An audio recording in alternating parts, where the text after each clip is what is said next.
রাখবো বাংলার দিকে।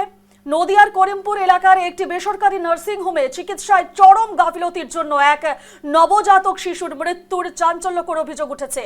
চিকিৎসকদের দায়িত্ব জ্ঞানহীনতা এবং অনভিজ্ঞতার কারণে সদ্যজাত শিশুটির অকাল মৃত্যু হয়েছে বলে দাবি করে করিমপুর থানায় লিখিত অভিযোগ দায়ের করেছেন মৃত শিশুর পরিবার।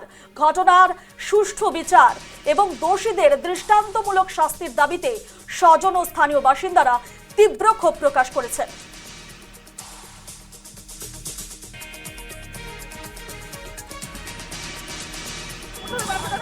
ঠিক আছে, ওই টিকাটা দিচ্ছিল, দেওয়ার পর বাচ্চা কাঁদছিল, কান্দার পর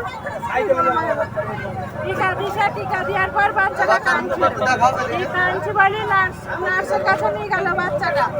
তখন বলছে জ্বর আসবে বলে, জ্বর না আসবে জ্বরের ওষুধ খাই দিচ্ছে, কাঁদার আবার ওষুধ হয়, কাঁদার ওষুধ খাই দিচ্ছে, দিয়ে 10 মিনিট বাদ দিয়ে এরকম হয়ে গেল। বাচ্চা বাড়ি কোথায় আপনাদের?